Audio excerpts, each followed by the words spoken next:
amigos, Lucy Cruz, tudo bem, Lucy? Nós estamos falando, desde a última semana, do sermão profético de Jesus, que é conhecido também como sermão escatológico. Escatologia é o segmento da teologia que estuda os acontecimentos futuros, o que eles imaginam que vai acontecer no futuro. Por isso que é ou sermão profético ou escatológico, que no fundo é a mesma coisa, né? Então, fazemos sempre assim. No começo, nós recapitulamos aquilo que falamos na live anterior. Então vamos lá.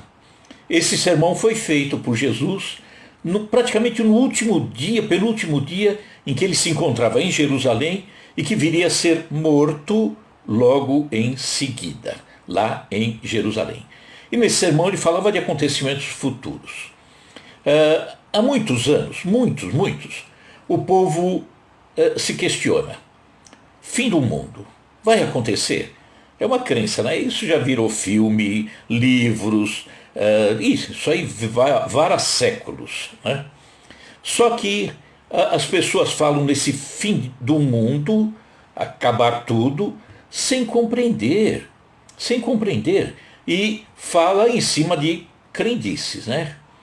Então, uma coisa é certa para as pessoas, todo mundo, não vai ser através de um novo dilúvio, segundo, né, está escrito em Gênesis, que Deus teria dito que, olha, quando tiver que acabar de novo com a vida, não será através de água, dilúvio, né? Então ele até deixou um pacto, que seria o arco-íris. Quando olhar no céu o arco-íris, lembra do pacto. Então estava descartando um novo dilúvio. Muito embora no nosso entendimento, o dilúvio não acabou com tudo, não, né? Pode não, pegou uma pequena área onde morava Noé, e ali para ele, naquele mundo pequeno dele, há tantos e tantos séculos atrás, para ele era o fim do mundo, né? Então, o mundo será destruído? É a grande questão, né? Muita gente diz que sim. Vai acabar o mundo, vai ser destruído. Deus destruiria esse mundo? É meio estranho. Um pai constrói uma casa, coloca debaixo do teto todos os seus filhos e daqui a pouco ele diz: esses meus filhos não estão se comportando bem, eu vou derrubar a casa em cima deles. Tudo bem, é estranho, né? Muito estranho. Lembrei na semana passada que minha avó, dentro da simplicidade dela, ela falava um provérbio que tinha lá em Portugal. Ela dizia: a 1000 chegarás, a 2 não passarás, ou de 2 não passarás.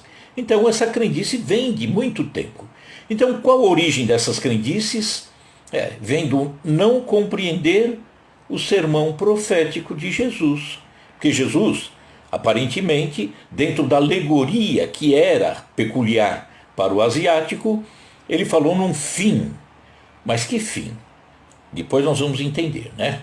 Então, esse entendimento, essa crendice, é própria de quem não conhece ou não busca conhecer o funcionamento da obra de Deus, né? Não raciocina, não estuda. Então, nos últimos dias em Jerusalém, quando ele ia ser morto, ele fala desses acontecimentos futuros. Ele fala da destruição de Jerusalém, da cidade de Jerusalém e do templo, que é magnífico, fantástico, mas ia ser destruído.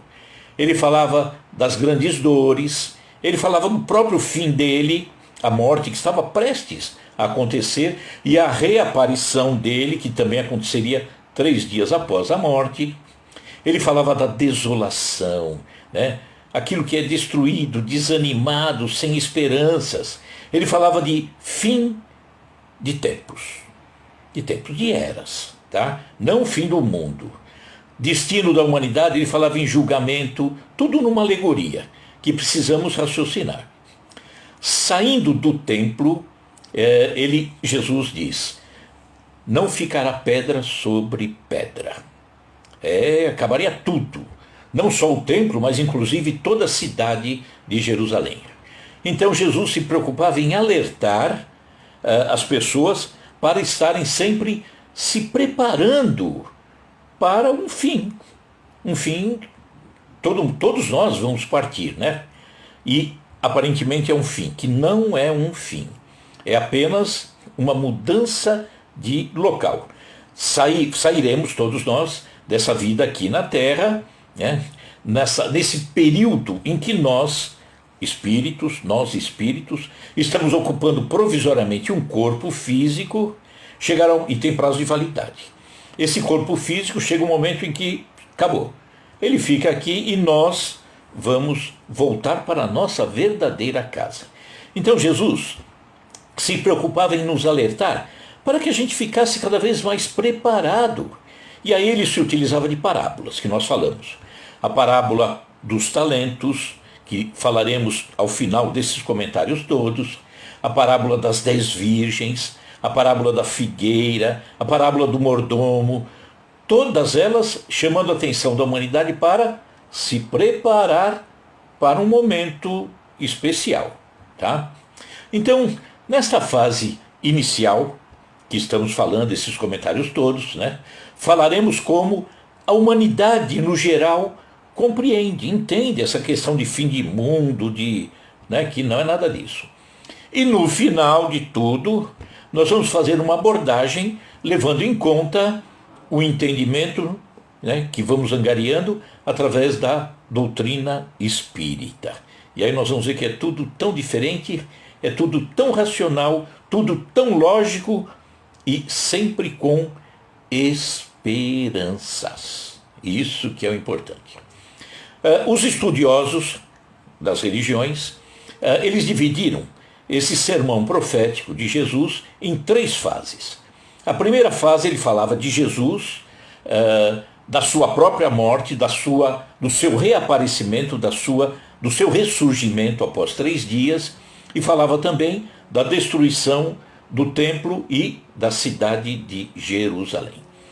O segundo ponto, ele falava do princípio das dores. É o princípio daquilo que vai incomodar o homem em especial. E esse segundo período vai até o surgimento das grandes tribulações, das grandes confusões. Tá? E o terceiro ponto, ele fala das grandes tribulações, que terminaria com a segunda vinda de Jesus, na visão deles, né? E viria para um julgamento final. No entendimento deles, a doutrina é diferente. Tá? De uma forma racional, ela vai explicar isso tudo. Então, nós falamos do primeiro período, que era Jesus, a sua morte, o seu ressurgimento, a destruição do templo, da cidade. Então, com relação a ele mesmo, ele diz que destruiriam um templo e que em 3 dias ele traria o templo de volta. Isso estranharam porque não compreenderam, né? E essa questão, inclusive, serviu como argumento para a condenação de Jesus, que em seguida é crucificado, né? Falou que vão destruir o templo, que ele reconstrói em 3 dias. Ainda nessa primeira fase, quando ele fala de Jerusalém e do templo, ele diz que não ficaria pedra sobre pedra. Isso acontece, essa previsão de Jesus, quando ele descia. Ele vinha da cidade de Betânia e Betfagé, que fica a leste de Jerusalém, e narram os evangelistas que ele, chegando ali, ele dá uma paradinha, e hoje tem naquele local, ou imagina-se que seria aquele local, na descida do Monte das Oliveiras, uma igreja chamada Dominus Flevit, onde o Senhor chorou, é a tradução. É uma pequena igreja e a cúpula é como se fosse uma lágrima. Ali Jesus teria chorado com relação ao futuro de Jerusalém, a destruição. Então ele diz assim, Jesus: se tu também, se reportando a Jerusalém, compreendesses hoje o que te pode trazer a paz, agora, porém, está escondido aos teus olhos, falava Jesus. Dias virão em que os inimigos farão trincheiras, te sitiarão e te apertarão de todos os lados. Esmagarão a ti e a teus filhos, e não deixarão em ti pedra sobre pedra, porque não reconheceste o tempo em que foste visitada. E Jesus ali, naquele momento, ele falava: ah, Jerusalém, Jerusalém, que matas os profetas e apedrejas os enviados. Porque era difícil, né? Falar em Jerusalém, onde residia ali a aristocracia judaica, com entendimento totalmente diferente. Os poderosos da religião judaica, que não aceitavam Jesus. Moravam ali também o poder romano, né, na figura de Pilatos, também constantemente estava em Jerusalém. Muito embora o local fixo dele era Cesareia Marítima, mas ele ficava constantemente em Jerusalém. Então, os moradores de Jerusalém, que ali, portanto, residiam, achavam inconcebível falar em destruição. Jerusalém e o templo. Absurdo. Inclusive era até controlada pelo domínio romano. Como seria destruída? E foi destruída pelos romanos. No ano 66, acontece uma grande revolta judaica, comandada por um homem chamado Eleazar, que era filho do sumo sacerdote chamado Finéias. E ali acontecem motins, atentados, mataram muitos soldados romanos, e eles estavam revoltados, para variar, contra o domínio romano e a cobrança de pesados impostos. Sempre foi isso. E aí no dia 30 de agosto do ano 70, Jesus já tinha partido, já tinha sido morto há 37 anos, Jerusalém é invadida. 60 mil homens, soldados, entram sob o comando de Tito Flávio, um general que depois se torna imperador de Roma. E aí destrói, acaba com tudo. Põe fogo em Jerusalém, derruba as muralhas, derruba tudo. O templo então vai para o chão.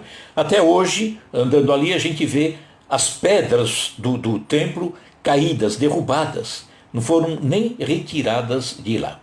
Eles fogem para um local chamado Massada, que fica uma fortaleza, uma elevação, que fica encostadinho o Mar Morto. Os romanos vão lá, invadem, e os judeus que sobreviveram, antes de serem aprisionados pelos romanos, eles cometem suicídio. Vamos para o segundo período do sermão profético de Jesus, que eles dividem, em 3 períodos. O segundo período é o princípio das dores, que vai até as grandes tribulações. Então, ele falava não só de dores físicas, mas também dores morais, sobretudo até morais. Falava do princípio dessas dores, falava de guerras entre nações, falava de terremotos, Jesus falando de fome, de tribulações, das pessoas que seriam entregues para serem sacrificadas por amor ao seu nome, irmão entregando irmão, pai entregando filho, serão odiados por amor a Jesus. E aí ele fala então dos princípios das dores. Ele fala dos falsos profetas. Falsos profetas. Não só homens, não. Homens e instituições que se tornam falsos profetas. Ou seja, imaginam ser Jesus, imaginam ser um enviado, mas às vezes não é bem assim, Desde aquela época de Jesus até os dias de hoje, sempre existiram os falsos profetas. Aqueles que se enganaram. Não exatamente por maldade. Não estamos falando que instituições, igrejas fazem isso para tirar proveito. Não estamos afirmando isso, não. Não é por maldade. É, muitas vezes, uma forma de interpretar os ensinamentos. As religiões, muitas vezes, acabam confundindo esse entendimento. Surgiu o inferno, a figura do inferno, que Jesus não deixou a figura do inferno, e inferno é dor, ou não. Imagine uma pessoa que está para desencarnar, imaginando que vai para o inferno. Se todos nós, não temos condição para ir para aquele inferno, para aquele céu, imaginário, é tão fácil para o inferno, Então, dogmas que as igrejas pregam, muitas vezes, para o seguidor, passa a ser uma dor. Não é intencional, não afirmo isso. Mas a pessoa, ao seguir aqueles dogmas, acaba sofrendo condenações descabidas contra as religiões. Não faz sentido, não estamos criticando. Aquela religião não presta, aquela... Não. Tanto que na doutrina espírita, Kardec, perguntado qual é a melhor religião, qual foi a resposta dele? Ele poderia dizer, olha, doutrina espírita não é exatamente religião, doutrina espírita, é uma doutrina, ciência, filosofia e religião. Mas qual foi a resposta de Kardec? Qual a melhor religião? Kardec diz, é aquela que leva o homem a Deus. Pronto, está resolvido. Não tem melhor. Cada um sabe de si, encontra nas várias religiões o melhor caminho e segue em frente. Vida que toca. Vai em frente. Por exemplo, me ocorre agora, muitas vezes as pessoas têm críticas aos muçulmanos, isso em razão, não leva em conta, em razão de grupos radicais, utilizados pelos poderes temporais dos seus países, manobrados muitas vezes. Mas o Islã, na sua essência, é bonito. Olha só, isso aconteceu comigo há uns 10, 12 anos atrás. Eu estava na Turquia. E na Turquia, dentro inclusive de uma mesquita. Aí eu perguntei a uma conhecida nossa lá, turca, e dentro da mesquita me veio o pensamento, As igrejas no Brasil cobram o dízimo. Aí eu perguntei para ela, e dentro do Islã, existe o dízimo? Muçulmana. Ela disse, existe sim. E como que acontece? Estou tomando por base aquilo que acontece nas religiões aqui, na nossa região. Aí ela disse, nós pegamos uma família ou duas famílias, buscam alguém ou uma família necessitada, e aí nós pegamos 10% daquilo que ganhamos, compramos o mantimento, auxiliamos no custeio da casa e colaboramos. E aí aquela pergunta de quem vive numa certa cultura com relação a isso. Aí eu perguntei, olha que pergunta. Eu perguntei para ela, tudo bem, vocês ajudam e tal, mas quem coordena isso, quem acompanha isso? Resposta dela, muçulmana. A nossa consciência.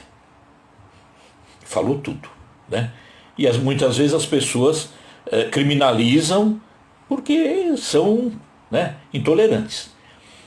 Jesus, ainda falando do princípio das dores, falou de guerras, desastres naturais. Guerra sempre existiu, desastres naturais sempre existiram, só que precisamos ficar atentos para conflitos que geramos através do nosso egoísmo. Problemas climáticos que nós provocamos. É desmatamento, é poluição de qualquer jeito. Guerras que geramos em família, no trabalho, guerras políticas. Está aí esses dias. Que coisa horrível que aconteceu e ainda continua acontecendo conosco, Escondemos o pão, é guerra. Escondemos o pão. Intolerância religiosa. Comentamos até na semana passada, se não me engano, da Irlanda, católicos contra protestantes numa guerra gerada por eles lá dentro da Irlanda, que matou 3.500 pessoas. Falamos também, princípio das dores, as perseguições. Os cristãos foram perseguidos de uma forma absurda, por muito tempo. Começou por Roma, nos 3 primeiros séculos. Mas depois teve tanta coisa, E Jesus alertou também, nesse sermão, que ainda não seria o fim. Não falou o fim do mundo, Seriam como contrações de um parto. E conforme o fim de uma era, de um tempo, fosse se aproximando, essas dores ficariam mais intensas. Por isso a expressão princípio das dores. E agora, nós vamos falar do terceiro período. Semana passada falamos do primeiro e do segundo, vamos ao terceiro. O terceiro, os estudiosos, as religiões, colocaram assim: terceiro período, que é conhecido como a Grande Tribulação, que terminará na segunda vinda de Jesus e o julgamento final. Segunda vinda de Jesus. Ele fala de desolação, de não voltar atrás, aflição como nunca se viu. Então, isso está em Marcos, Evangelho de Marcos, ele diz assim: ora, Jesus falando, quando vós virdes a abominação da desolação, o sofrimento extremo, estar onde não deve estar, então o que estiverem na Judéia, Judéia é onde fica, né? Jerusalém. Quem estiver na Judéia ou em Jerusalém, fujam para os montes. E o que estiver sobre o telhado, não desça para casa, nem entre a tomar coisa alguma de sua casa. E o que estiver no campo, não volte atrás para tomar as suas vestes. Mas ai das grávidas e das que criarem naqueles dias. Orai, pois, para que a vossa fuga não suceda no inverno, que ainda vai ser mais doloroso. Porque naqueles dias haverá uma aflição tal, qual nunca houve desde o princípio da criação que Deus criou, até agora, nem jamais haverá. Então, muito provavelmente, esse alerta poderia se referir à destruição de Jerusalém, né? Em primeiro lugar, a destruição de Jerusalém. Então, está em Jerusalém? Saia, é Judeia. Saia, vai para os montes. Está no alto do telhado? Ou seja, se você se elevou um pouco, não desça para pegar as coisas materiais. Não, fica aí, né, para preservar a sua vida. Mulher que está grávida, imagine tudo sendo destruído. Olha que sofrimento. Ou mulher que teve filho pequeno, será morto, uma destruição terrível. Então, uma versão seria, ele falava de Jerusalém. Mas também, ele se reportava a uma mudança total que aconteceria no final de uma era. Aí já estou antecipando um pouco do entendimento que a doutrina nos proporciona, né? Tudo está mudando, porque tudo evolui. E se tudo evolui, chegará um momento em que a mudança será tamanha e a diferença entre as pessoas em termos de evolução será tamanho que vai acontecer uma grande mudança na Terra. Isso é natural. Depois nós explicaremos em detalhes o entendimento da doutrina. Quando ele fala em desolação, nós vemos, por exemplo, o materialismo imperando. Como a vida está ali presa ao materialismo, né? E cada vez mais forte. As relações entre as pessoas são regidas pelos interesses financeiros, materiais. Vemos tantos corações ainda tão endurecidos, a falta de respeito, as agressões, o desânimo espiritual, né? As pessoas perderam o endereço de Jesus, vamos dizer assim. As pessoas não têm como encontrar um entendimento, pacificar o coração, a alma, ficaram perdidos. Então, é um desânimo espiritual, porque a descrença quanto aos artigos de fé das pessoas. Uma fé que muitas vezes, infelizmente, hoje, nos dias de hoje, em muitos setores, parece simples barganha com Deus. Negociação. Em muitas situações, acontece, em muitos episódios, uma negociação com Deus. Ó Deus, eu faço isso, mas não esquece de mim, hein? Olha, eu estou fazendo dessa forma, mas eu gostaria tanto de receber isso. Vamos colocando imposições nessa relação nossa com Deus, né? Então é uma fé que muitas vezes fica aí parecendo uma troca, uma barganha.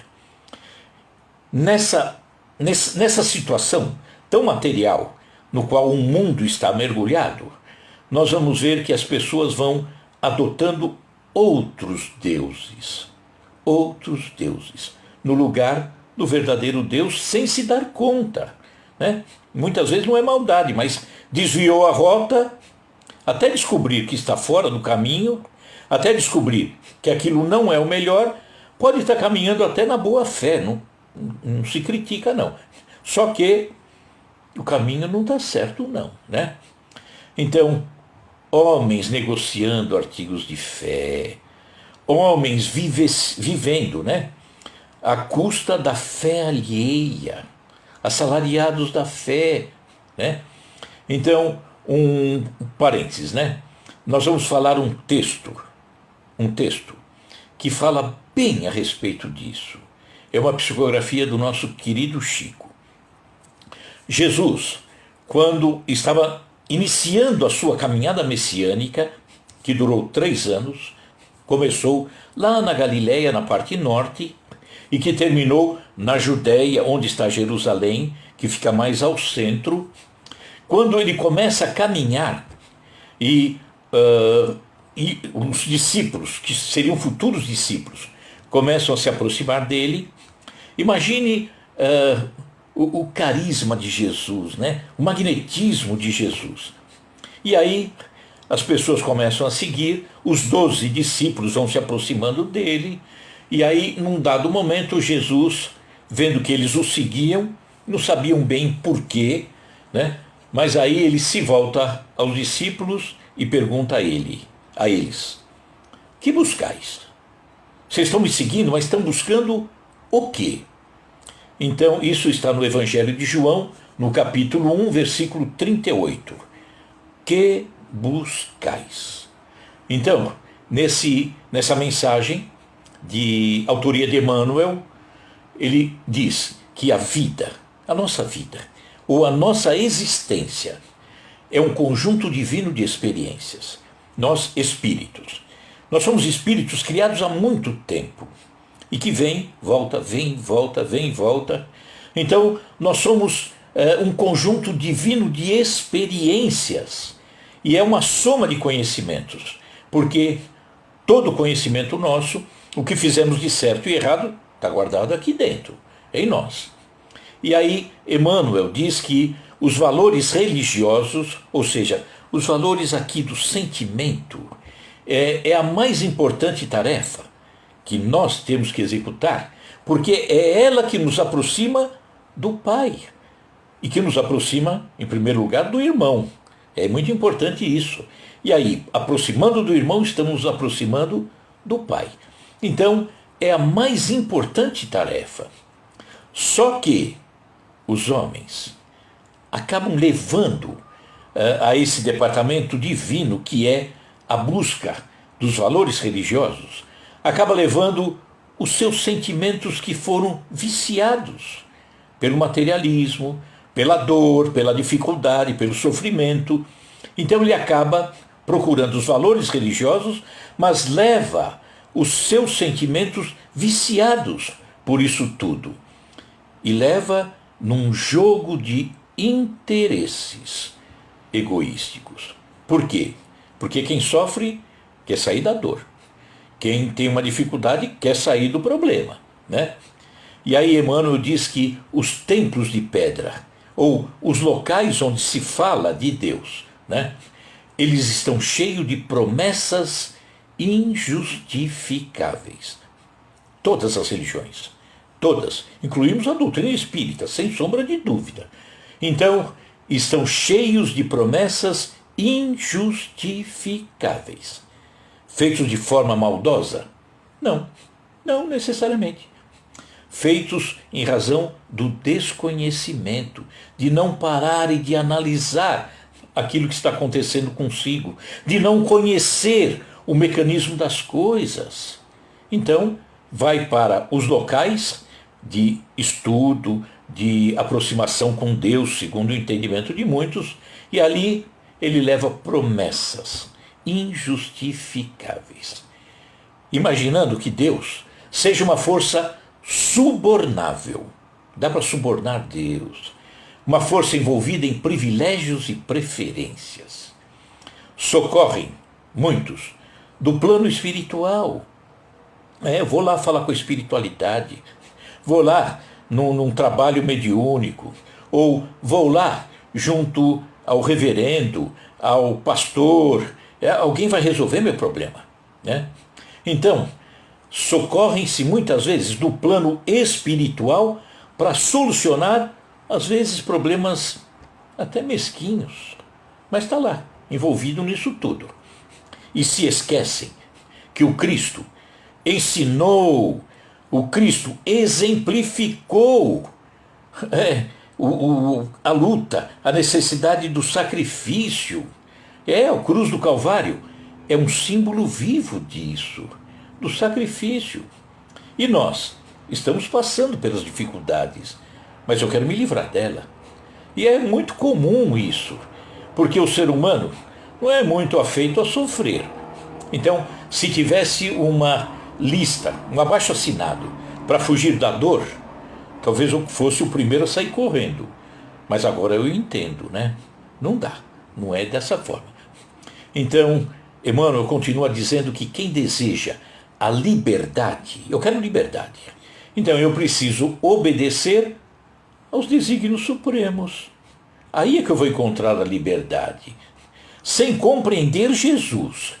E no íntimo, né? Mas esses atos equivocados que nós cometemos, por não conhecermos, nós seremos sempre uma alma prisioneira de inferiores preocupações. Então, não podemos esquecer, diz Emmanuel, que o Cristo se encontra em todos os locais perguntando para nós, quando nós passamos: meu irmão, o que você está buscando? O que você espera da tua vida? Né? Então, olha que interessante. E a gente quer fugir de tudo. Quer fugir do sofrimento, da dor que nós provocamos. Nós mesmos criamos essas dores. Então, quando se fala segunda vinda do Cristo e o julgamento final, vamos pensar o seguinte. Está lá escrito, está lá no Evangelho, né? Então, o oriental, quem nasceu no Oriente, se utilizava no passado mais, hoje menos, se utilizava muito de alegorias. E Jesus era oriental, né? E ele também se utilizava e muito das alegorias. Então vamos lembrar que alegoria é uma figura de linguagem que expande um significado de um termo, transmitindo outros sentidos, além do literal. Eu leio, mas o sentido ele quer levar para outras coisas, tá? Então, pede, no caso, sobretudo dos orientais, né, que foram especialistas nisso, pede uma interpretação mais que literal. Não é ao pé da letra, né, ao conteúdo de um texto. Não, tem que ir além.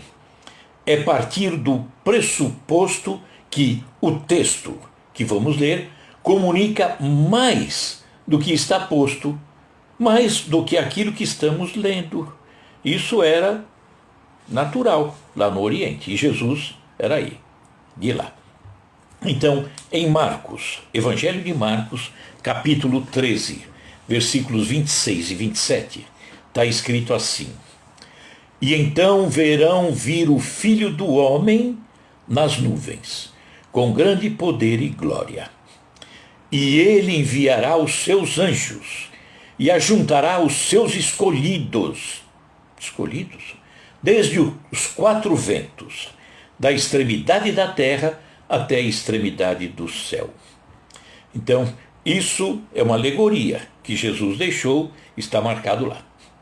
Tá? Então, muitos, por não pensarem além, não raciocinarem, não buscarem um entendimento maior, não se aprofundarem, inclusive na razão, acreditam na vinda física de Jesus.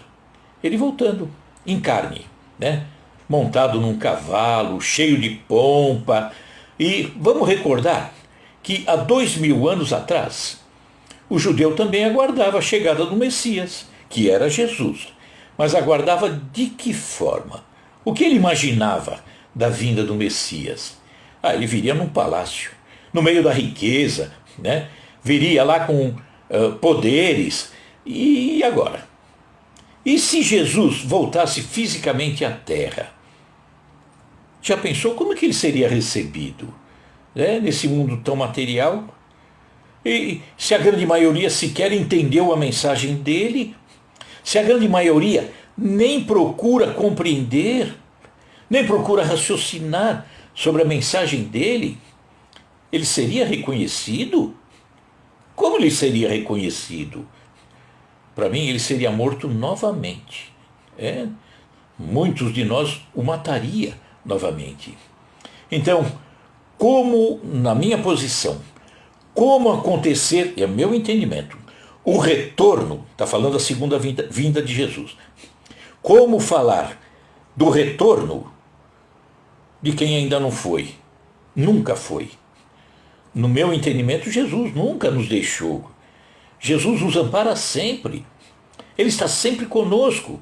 Então, um retorno, imagina-se um retorno físico, aí tudo bem, né? Mas como não entendo um retorno físico, não, eu não posso entender que Jesus tenha nos deixado em algum momento. Para mim, ele nunca nos deixou. Então, a vinda dele está em Mateus.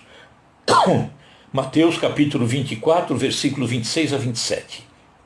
É Jesus falando. Portanto, se vos disserem, eis que ele Jesus, está no deserto, não saiais. Não vai buscar não. Ou ainda, ele está ali mesmo, nos cômodos de uma casa. Não acrediteis. Pois da mesma maneira como o relâmpago parte do Oriente e brilha até o Ocidente, assim também se dará a vinda do Filho do Homem. Perdão. Filho do Homem, Jesus se utilizava muito dessa expressão, ele se reportava a momento em que ele estava encarnado, que era filho do homem. Ele se utilizava também de filho de Deus, ou seja, fazendo parte de toda a humanidade. Todos somos filhos de Deus. E quando ele se reportava filho do homem, ele estaria se reportando ao fato dele estar na carne, aqui conosco.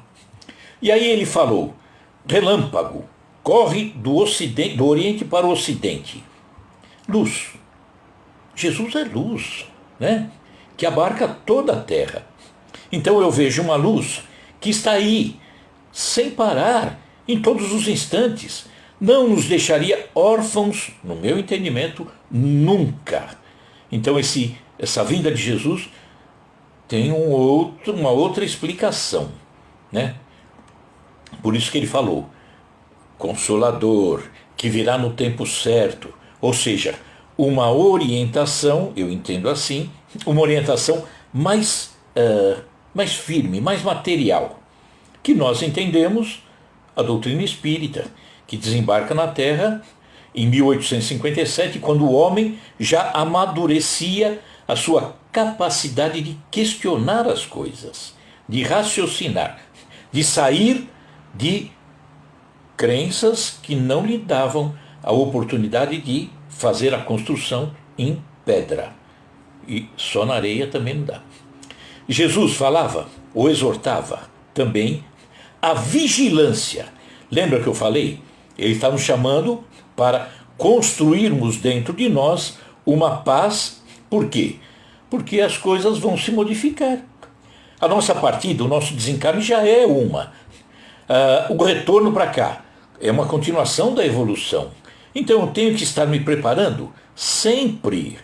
Ninguém é formado uma única vez. Nós temos que fazer especializações diretas, sem parar. Então ele exortava a vigilância.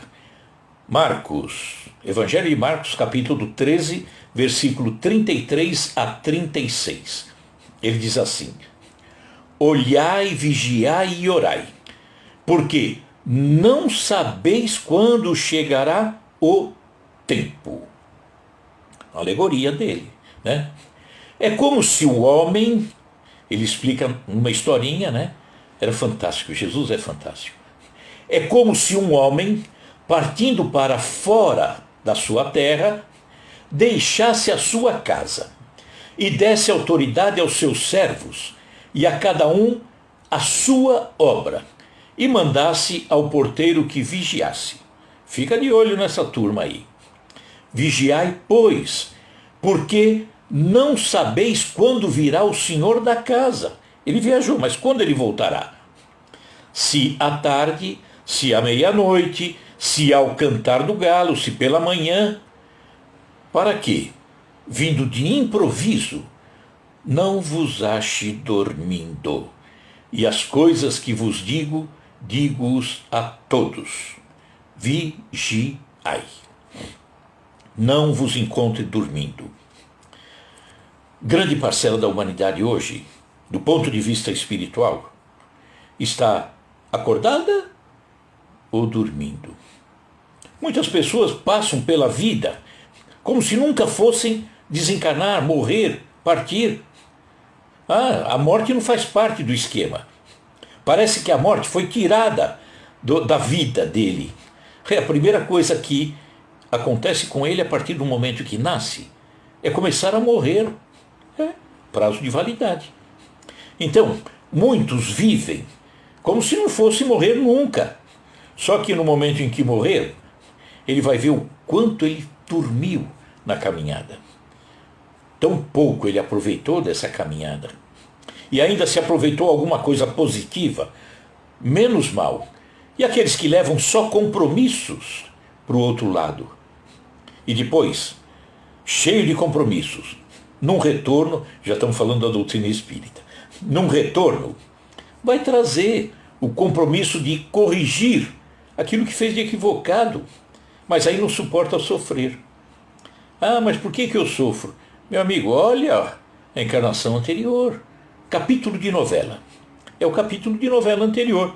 Se aprontou tanto na outra, dormiu, não aproveitou os talentos, que nós vamos falar depois da parábola dos talentos. Aquele que dorme, que não aproveita todos os talentos que Jesus colocou à sua disposição. Mas que talentos? O tempo, a saúde, a vontade, a oportunidade de aprendizado, os amigos, a família. Quantos talentos! E aí você viveu dormindo. Dormindo envolvido só com as coisas da terra. Não aproveitou. Então, Jesus alertou, olha, vai voltar. Ele vai voltar de improviso. Ou seja, chegará o tempo. Que tempo? Tempo de avaliações aqui dentro. Não é julgamento. É avaliações internas. Ninguém é juiz de ninguém. Eu sou juiz de mim mesmo. Só eu não posso ser juiz seu. E você não pode ser meu juiz. Então, quem vai julgar está aqui dentro. Esse é o grande juiz. Então, Jesus fala, para não sermos pegos sem o preparo devido. Então, vigilância, sempre. Mas nas coisas da alma, para as coisas da alma. Vigiar é agir, trabalhar, amar, mudar, servir. Isso é estar atento com as coisas da alma. E nas coisas do mundo é trabalhar honestamente, também é preparar-se, cuidar bem, viver em coletividade, servindo os irmãos, dividindo. Então não é apenas esse orar e vigiar, não é apenas ficar com os olhos abertos. Jesus se utiliza então de parábolas maravilhosas para que pensemos e nos prepararmos. Nós vamos ver, semana que vem, começar também, vamos falar da parte da doutrina espírita, para depois entrarmos na parábola dos talentos. Vamos recordar um pouquinho a parábola dos talentos. Um homem sai e entrega aos seus servidores A um entrega 5 talentos, a outro 2 talentos, a outro 1 talento, e depois, no retorno, ele faz a avaliação. Nós recebemos esses talentos do Pai. Em algum momento, nós vamos nos cobrar o que fiz com aqueles talentos. Aproveitei, multipliquei, ou seja, evoluí. Será que eu fiz isso? O trabalhador que tinha menor condição, ele pegou o talento e fez o quê? Produziu? Colocou a serviço? Não. Ele tinha medo, na historinha, né? Que é uma alegoria. Ele tinha medo do Senhor, porque era um senhor muito enérgico. Então ele pegou aquele talento e enterrou. Quando o Senhor volta, ele pega e entrega. Preguiça, falta de interesse, né? E depois vem com desculpa. Eu sei que o senhor é exigente. Bom, e ele não fez nada. Então, vamos falar depois. Semana que vem começaremos a falar da parte da doutrina, dentro dessa ideia, né? Dessas tribulações, do retorno de Jesus, de julgamentos. Vamos falar sobre isso e depois entraremos nas parábolas, que nos chamam a atenção para nos prepararmos para o futuro. Parábola dos talentos, parábola das 10 virgens. 5 se preparam porque o noivo estava por chegar. 5 pegam a lâmpada com azeite, que é o que dá luz à lâmpada. E 5 não se prepararam arranjando o azeite. O azeite é o esforço. E aí estão todas elas lá e alguém diz, o noivo está chegando. E a lâmpada delas não acende. Não acende por quê? Porque não tinha o combustível, né? Então era Jesus falando, busque o combustível para que você possa se iluminar ao longo do tempo. Depois a parábola da figueira, depois a parábola do mordomo. Falaremos isso tudo em detalhes, tá? Semana que vem, então vamos falar sobre o entendimento da doutrina espírita no sermão profético de Jesus. Combinado, pessoal? Então, vamos às preces, né? Prece de encerramento. Andréia Haddad. Aí eu que agradeço, Andréia, tá? Maria Linda, todo mundo, tá? Pessoal todo aí. Formiga Alves, Sandra, prima, Franciele, EBS Plandou, não consegui entender, né? Pet também. Então vamos fechando os nossos olhos e pensando em Jesus, trazendo Jesus para o nosso coração e agradecendo a Ele, porque Jesus cuida de todos nós com tanto carinho, com tanto amor, e nos ensina, nos deixa todos os ensinamentos para que a gente possa aprender. Mas como aprender se eu não me interesso às vezes? Para aprender eu tenho que estudar, eu tenho que me dedicar àquela lição. E Jesus é para ser estudado.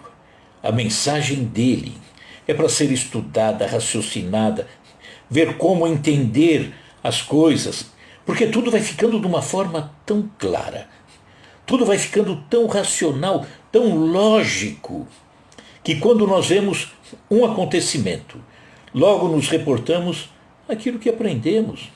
Quando ouvimos um comentário, como as pessoas que dizem, o mundo vai acabar, será que Deus derrubaria esse mundo? Nos eliminaria? Se o nosso Pai aqui na Terra, que nós temos, por mais problemas que dessemos, Ele sempre nos ama. Imagine o Pai Celestial. Então, estudar Jesus. É por isso que agradecemos ao Mestre, que sempre está conosco. Então, que despertemos nessa busca, porque Jesus é o grande consolador, como a doutrina espírita também o é. O grande consolador, aquele que pacifica o coração, aquele que nos dá esperanças, desde que trabalhemos. Ele nos ensina, nos deixa lições, mas o aprendizado é trabalho nosso. de mais ninguém. Que assim seja, graças a Deus. Grande abraço, amigos, a todos vocês. Van, muito obrigado, Van. Um abraço a todos vocês e que na semana que vem, novamente juntos, com esse aprendizado, né? Com esse ensinamento que ele nos deixou.